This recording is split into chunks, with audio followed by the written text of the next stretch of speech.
এবার আমরা নজর রাখবো যে খবরের দিকে। নালায় পড়ে মৃত্যু, বাইক আরোহীর মৃত্যুর ঘটনা ঘটেছে বাগুইপুরে। যে ছবি আপনাদের সামনে তুলে ধরছি, পানীয় জলের কাজ চলায় সংকীর্ণ রাস্তা, ফলে নালায় পড়ে মৃত্যু বাইক আরোহীর। নিয়ন্ত্রণ হারিয়ে নালায় পড়ে যায় বাইকটি। বাগুইহাটির কেষ্টপুরে এই দুর্ঘটনাটি ঘটে।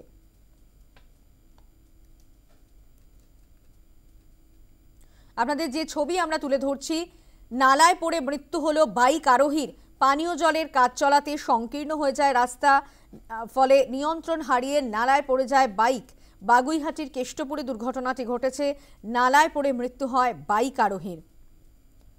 গতকাল গভীর রাতেই এই ঘটনাটি ঘটে বলে জানা গিয়েছে। নালায় পড়ে মৃত্যুর ঘটনায় এক বাইক আরোহীর। পানীয় জলের কাজ চলছিল, সেখানে রাস্তা সংকীর্ণ হয়ে যাওয়াতে নিয়ন্ত্রণ হারিয়েই নালায় পড়ে যায় বাইকটি। বাগুইহাটির কেষ্টপুরে এই দুর্ঘটনাটি ঘটে। আমরা কথা বলবো, আমাদের সঙ্গে টেলিফোন লাইনে রয়েছেন আমাদের প্রতিনিধি সন্তোষ ঠাকুর। সন্তোষ, ঠিক কি হয়েছে বিষয়টা?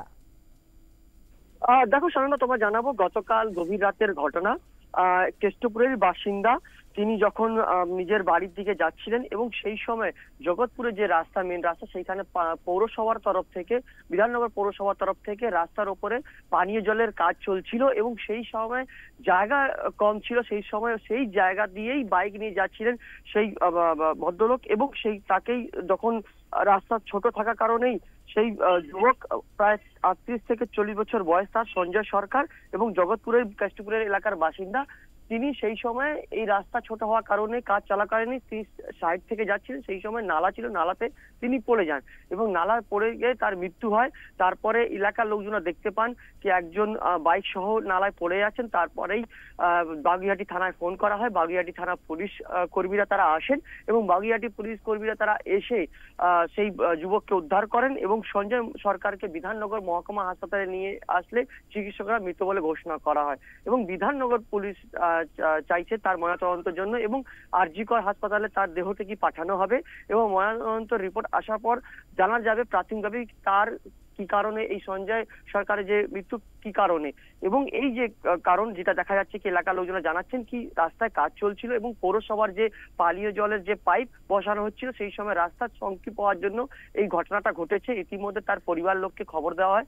পরিবারের লোকজনরা তারা দেহটিকে নিয়ে তারা আরজিকর হাসপাতালে কিছুক্ষণের মধ্যে রওনা দেবেন।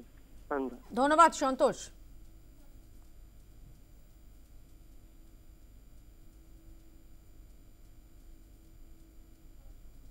ওই রাত্রিবেলায় মদ্য অবস্থায় ছিল, হ্যাঁ, ওখানে যেহেতু রাস্তার কাজ হচ্ছে জোরে চালিয়েছে, ড্রেনের মধ্যে পড়েছে। এটা যদি বেলাবেলি হতো লোকের চোখে পড়তো, যেহেতু রাত্রি 1:30-2টার সময় হয়নি, তাই লোকের চোখে পড়েনি। কিন্তু দেহ পুলিশ রাউন্ডে থেকে দেখতে পেয়েছে 3:30 সাড়ে 3টে সময় পুলিশ তুলে নিয়েছে।